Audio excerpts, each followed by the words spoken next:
This week on the IRS scandal. Today, a House Appropriations Subcommittee will talk with current IRS Commissioner Danny Werfel. You heard that preview at the top of the hour. And then tomorrow, some of the groups actually targeted will get a chance to be heard in front of the Ways and Means Committee. Joining me now, three of the groups who say they have been targeted. Brian Brown is president of the National Organization for Marriage. Lori Marcus is president and founder of ZStreet, a pro-Israel group. And Scotty Nell Hughes is news director for the Tea Party News Network. Thank you all so much for being here. This is going to be really interesting tomorrow because it'll be the first time they cast this wide net. You know, so far the story has emerged in a piecemeal fashion.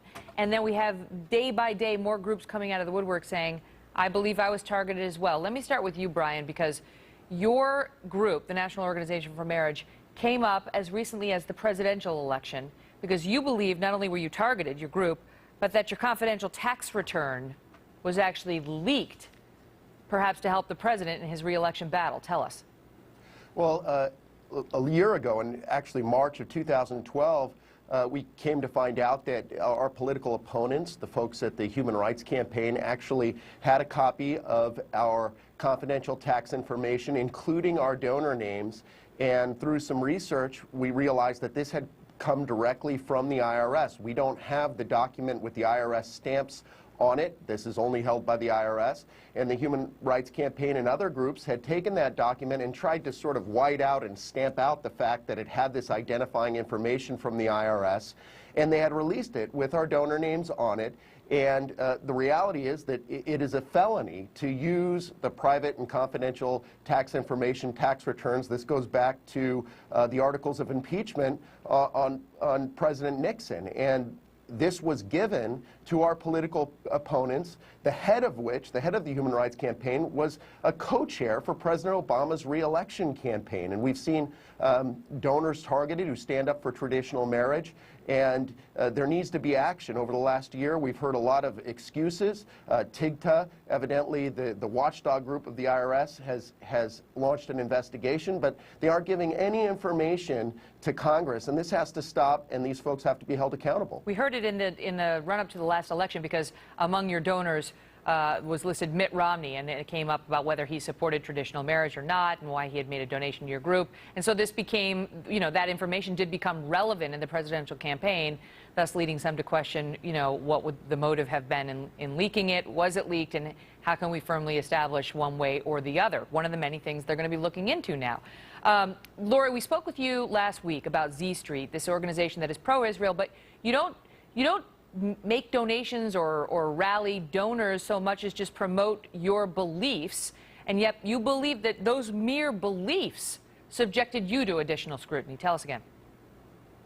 Yes, absolutely, because that's all we do is we educate, we provide information, period. We don't give resources in any way, shape, or form to anyone, anywhere. So the targeting of our organization was purely on the basis of our beliefs.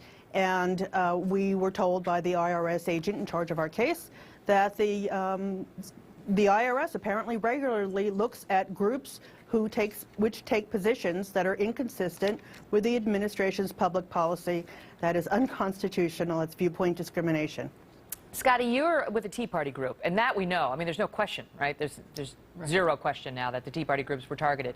And yet today we have the emergence of some actual testimony from one of these Cincinnati caseworkers who is refusing to be thrown under the bus as rogue, who is saying, look, I took my marching orders from my superiors, and I believe that those superiors included those in Washington, D.C., and came out and said specifically that I was told, he said, we were told in March of 2010 to go and get, D.C. wanted some cases. How many were there? Less than 40. Some went to D.C. How many? I sent seven cases to D.C. And then he goes on to say, or she, no, that they said D.C. wanted 7 cases. And so your reaction to that news, that, I mean, that somebody in Washington is calling up the Cincinnati tax-exempt group and saying, get me specific Tea Party cases, and here's the bare minimum I want you to send me. Well, listen, if anybody thinks that this is just a bunch of frat boys who are sitting around a Cincinnati office and saying, who do we want to target? Let's target the Tea Party. I have a bridge in Brooklyn to sell you for about $5.50. I think America has shown over and over again, and they're starting to learn, Americans, why we don't trust the government, because everything that we've been saying that the government is doing, like Valerie Jarrett said when she said they would remember those that did not support President Obama, that they would not forget, is happening. And we're seeing these targeting of these different groups, whether it be the religious or the IRS or the different Tea Party groups. And that's one thing that I don't think anybody's really surprised about, that this really did go all the way up to the White House. Now we just have to get people to actually remember or not claim the Fifth and actually take claim for the problems that they've created. You know, Brian, your situation alleges something even more sinister, arguably. I mean, because it's bad enough to target these groups who are applying for tax-exempt status, but boy, you take it to another realm when you say, you know, we had our tax-exempt status, our tax return information, confidential tax information, was leaked to hurt us. I mean, now that's something, you know, people don't want to believe that the IRS is going to use the data we are forced by law to provide to them to try to hurt us politically or in any other way. Have you been able to substantiate that it was an IRS person who leaked that? Is there any other way that HRC could have gotten its hands on your confidential tax data? No, the stamps on the document, we don't even have the document that was released. It has stamps that are internal to the IRS on it. That is very clear. So it came from the IRS. And look, it doesn't matter what side of the political spectrum you're on.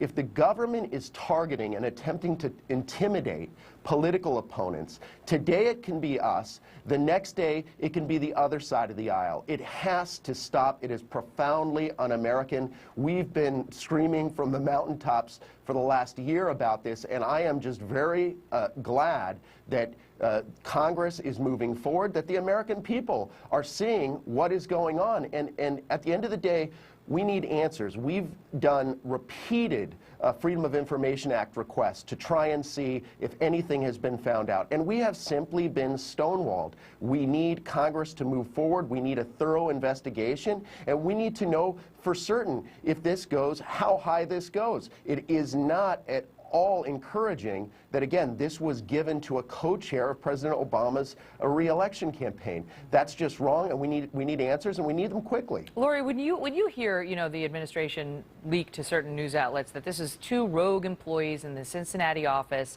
and, you know, there's no link to D.C., and even the Inspector General has said, now keep in mind he did an audit, not a full investigation. He just audited the facts and figures, and that's what the Republicans have been saying, like we need something more than an audit. But he says, I didn't uncover anything that would challenge the assertion by those involved that this was not political. What's your reaction? Well, I happen to know that plenty of organizations whose views were consistent with the administration's with respect to Israel did receive their tax-exempt status. And so every excuse that we were given so far doesn't hold water. It is clear to me that there was an effort, a concerted effort, and not just from some, quote, rogue employees, to stall those whose views differ from those of the administration. Whether it came from the White House itself or some people connected thereto, I don't know, but it's clear that it wasn't just some people sitting in Cincinnati. Scotty, when you now hear some on the left, including some of the president's top advisors, come out and say what this really needs to be about at this point is this extra scrutiny that the groups applying for this tax-exempt status should get. In other words, they're turning this to be more about the 501c4 an issue that's been big for the left from the beginning. They don't think that there should be so many Tea Party groups able to engage in what they think is political activity, and they think that that's really the heart of what we should walk away with here, which is the extra scrutiny that those 501c4s deserve.